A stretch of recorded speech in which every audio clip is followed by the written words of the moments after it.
There's a song stuck in your head right now.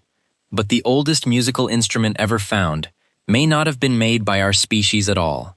Almost everyone has one. A chorus you can't shake, a jingle you'd pay money to forget.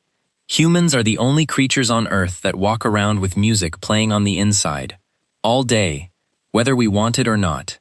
We treat it as background noise. It isn't. It's one of the oldest and strangest things our species does. Older than writing, older than farming, older than the wheel. And it hides a mystery that has haunted archaeologists for 100 years. Because music doesn't fossilize. A song leaves no bones. The oldest instrument we have ever pulled from the ground is almost certainly not the oldest music. Not even close. To see why, you have to start in a cave in Germany. In September 2008, in a cave called Hohle Fels in the hills of southwestern Germany, a team led by the archaeologist Nicholas Conard lifted 12 small fragments of bone out of the dirt. Reassembled, they formed a flute, about 22 centimeters long, carved from the wing bone of a griffon vulture, with 5 carefully cut finger holes and a notched end shaped to catch the breath. Whoever made it chose that bone on purpose. A vulture's wing bone is naturally long, straight, and hollow, already halfway to being a flute before a single cut is made. When Conard published it in the journal Nature in 2009, he did not hedge. He called it, flatly, the oldest musical instrument in the world, around 40,000 years old. And in the very same layer of the very same cave, that same month, his team pulled out something else. 6 pieces of mammoth ivory that fit together into a carved female figure, the Venus of Hohle Fels, the oldest sculpture of a human body ever found. Sit with that. In one cave floor, in 1 month, we found humanity's oldest known flute and its oldest known figurative art, side by side. 40,000 years ago, in the freezing ice age of Europe, someone was carving instruments, and someone was carving art. This was not a people just beginning to be human. This was a people already deep into it. And that is the first crack in the story we tell ourselves. We picture music creeping into human life slowly, a lucky accident with a hollow reed. The evidence from that one cave floor says the opposite. Music and art surface together, fully formed, at the very edge of what we are able to dig up. And it gets older. Just a few valleys away sits another cave, Geisenklosterle, where excavators recovered flutes made from swan bone and from solid mammoth ivory. Now, think about the ivory one for a second. To build it, someone had to take a rod of ivory, split it lengthwise, hollow out both halves, carve the finger holes, and then glue the 2 halves back together into an airtight tube. That is not a lucky shape found in nature. That is engineering. In 2012, a team led by Tom Higham of Oxford, working with Conard, ran high-precision radiocarbon dating on the site and pushed the age of these flutes back to between 42 and 43,000 years old. That makes them, today, the oldest confirmed musical instruments on Earth. And here is the detail that should stop you cold. Those dates line up almost exactly with the moment modern humans first pushed into Ice Age Europe, which means that among the very first things our species did on this cold new continent, right alongside surviving the winters and the predators, was sit down and make music. But here's where the story turns, because these were not one-off experiments.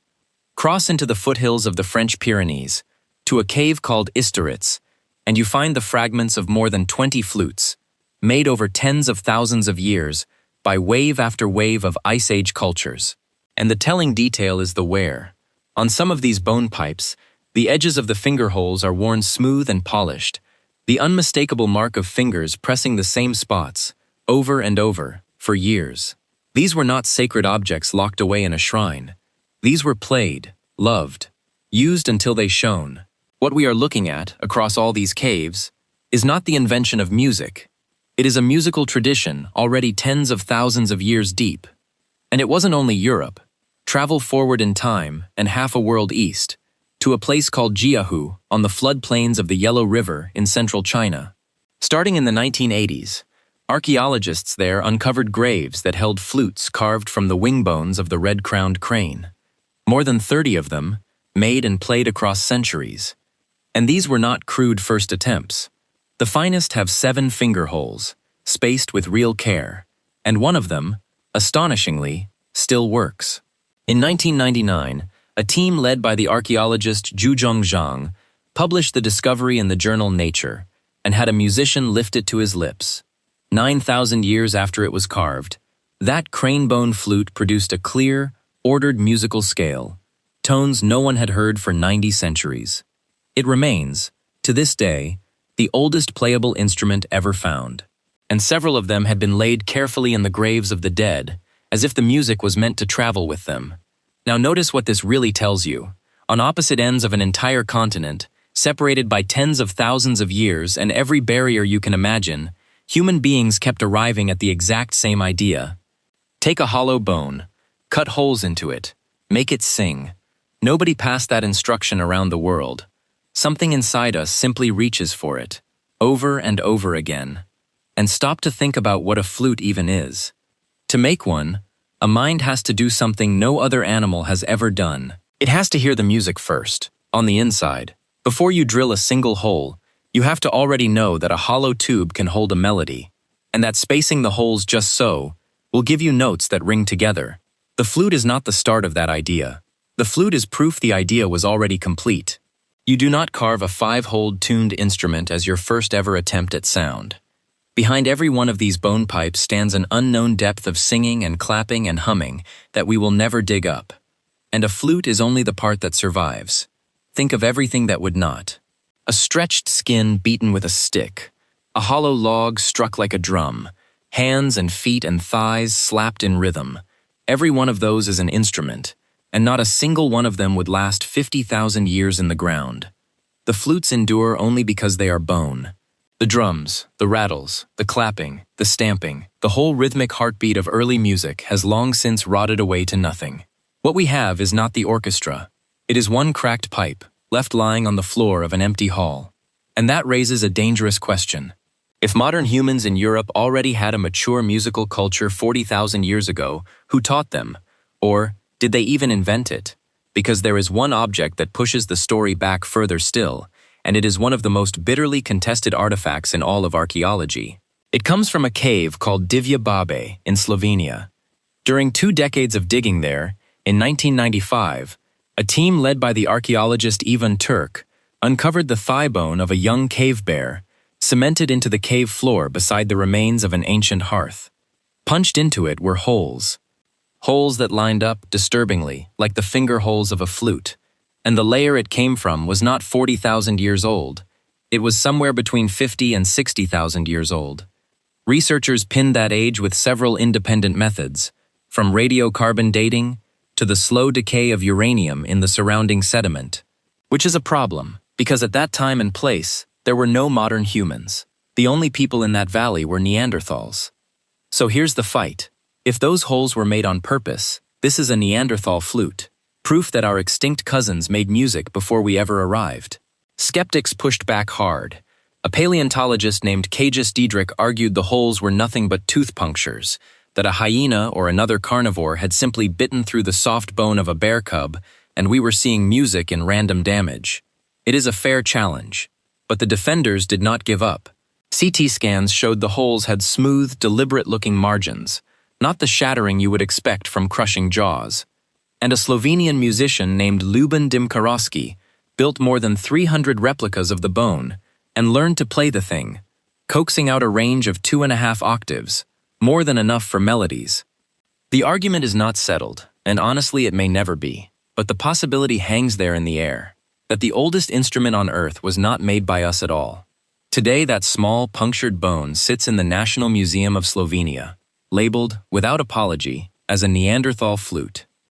And that possibility points at something bigger, the thing this whole story has been circling. Because even the Neanderthal flute, if it is a flute, is not the beginning. Here is what almost nobody says out loud. The first instrument was never made of bone or ivory. It was made of flesh. It was the human voice. Think about it. Long before you can carve a flute, you can sing. You can hum to a frightened child.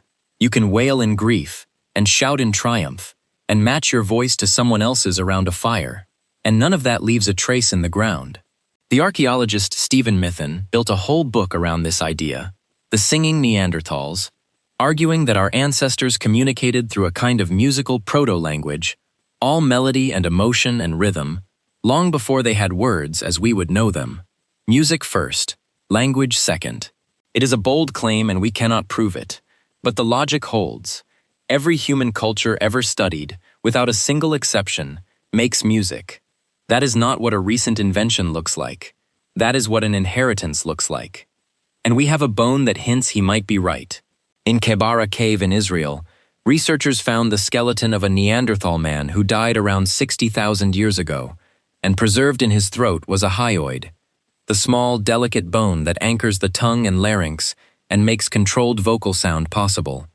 His hyoid is almost identical to yours.